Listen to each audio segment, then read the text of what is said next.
important an important concept in any kind of movement technique. I'm talking about this Feldenkrais or Alexander technique. Things one learns as an actor or a dancer or anybody who uses their body, but also just as a human being. It's good to know that the head and the eye move on separate joints. And so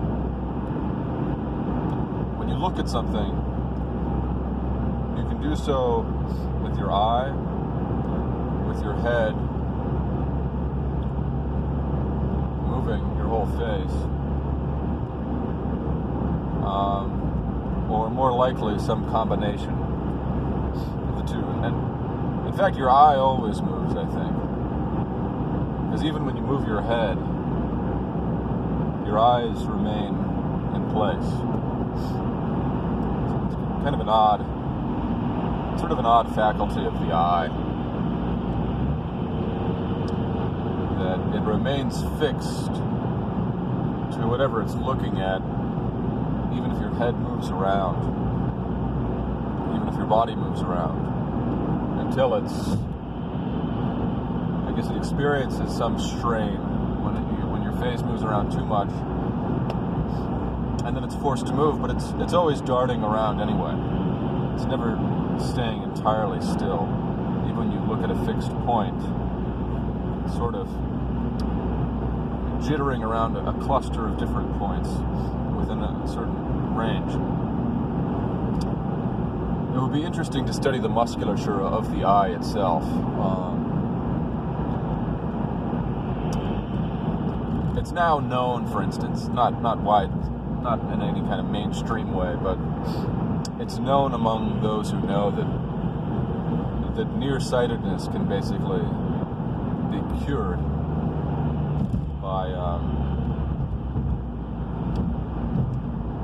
by practicing by exercising the muscles of the eye. In a healthy eye, things never get fuzzy. They never get blurry. They just become smaller. And so all nearsightedness is the measure of nearsightedness is the distance at which things begin to blur. And so if one wants to cure one's nearsightedness, all you have to do is find that area, that area where things start to get blurry, and you concentrate on objects at that distance, and sort of exercise the eye, try to bring them into focus. And if you do that long enough, you'll strengthen that muscle in your eye. If you do it in the right way, you can cure your nearsightedness. It's the only reason I'm not doing that myself. I wear contacts is because it'd be too impractical, It would feel unsafe driving. I'd have to take them out, put them back in, or maybe I'd have to get glasses. But you can't do it.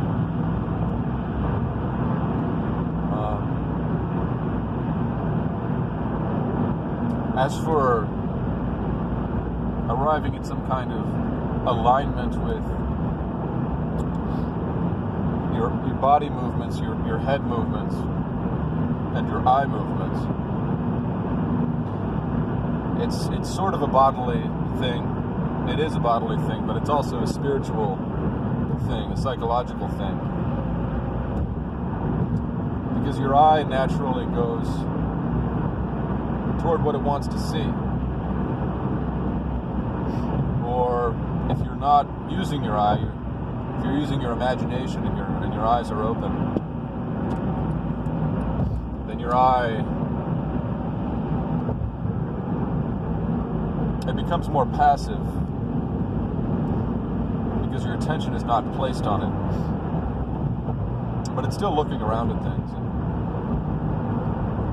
And it moves in certain patterns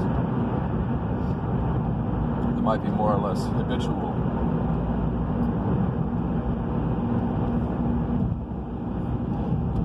The eye is the most naked part of the brain. And the nervous system, the brain is basically just a cluster of the nervous system as a whole. It's a kind of big, giant, pulsing cluster of nerves. But all through your body are nerves, down your spine and through your limbs. Everything has nerves in it into your gut. And so your whole body is brain.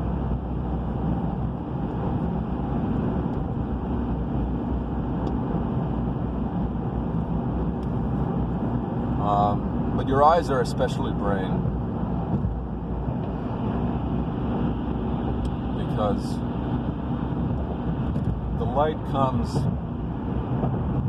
in and hits your retina, and actually the light actually comes in through a little window and strikes at a nerve that absorbs the light and goes straight into the brain, straight back into the occipital lobe.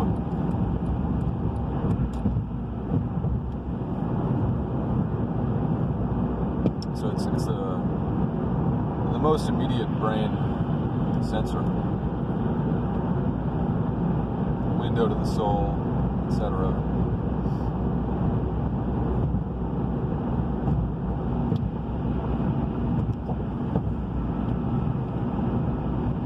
I'm bothering to spell this all out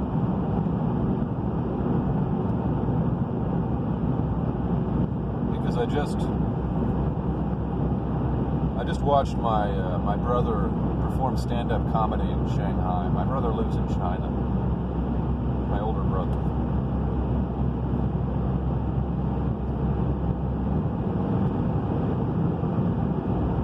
And I was watching his performance,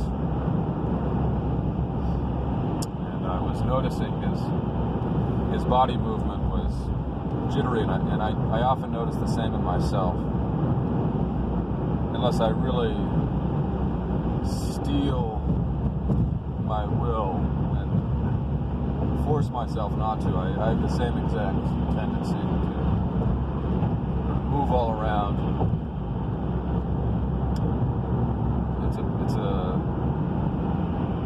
It's a basic kind of raw kind of insecurity, I guess. Inability to face the light. Some people, when they look at the sun, sneeze. It's a genetic thing. Some people have the gene and some people don't. Some people, brightness just increases, I guess. It's less visceral, but for others, a sufficient increase in brightness stimulates some kind of nerve that causes a sneeze reflex. I forget what I had read, something like 30% of the population, maybe. More prevalent in certain ethnic groups.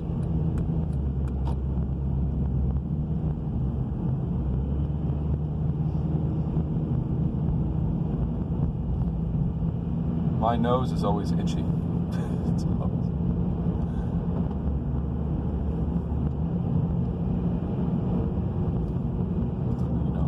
Eye contact as well. How much is too much? How much is too little? What's the right amount? When someone addresses you, do you move your eye to greet theirs, or does your whole face move? Because if the whole face moves, I think what it suggests is a defensive posture. It's a feeling like one is about to be struck, to be physically attacked.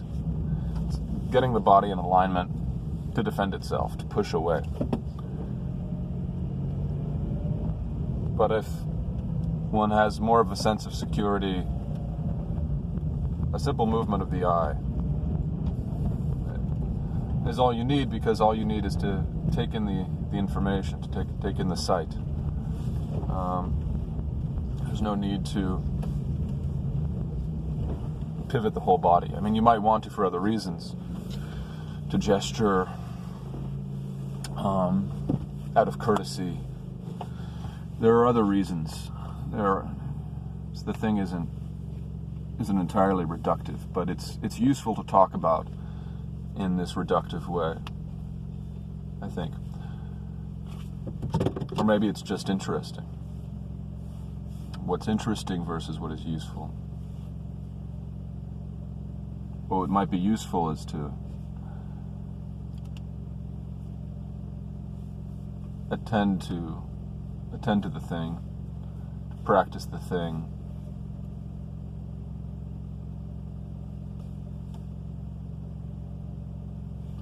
They go hand in hand, though, I guess. I don't know.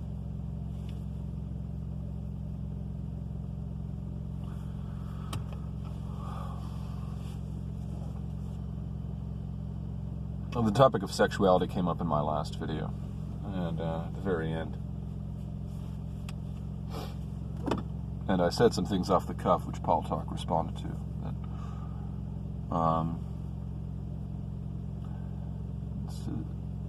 Similarly kind of reductive reasoning.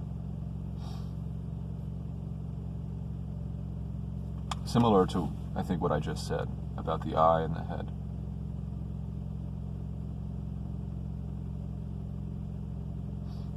Not an analogy, just another instance of the way you can take phenomena and boil them down to their essence.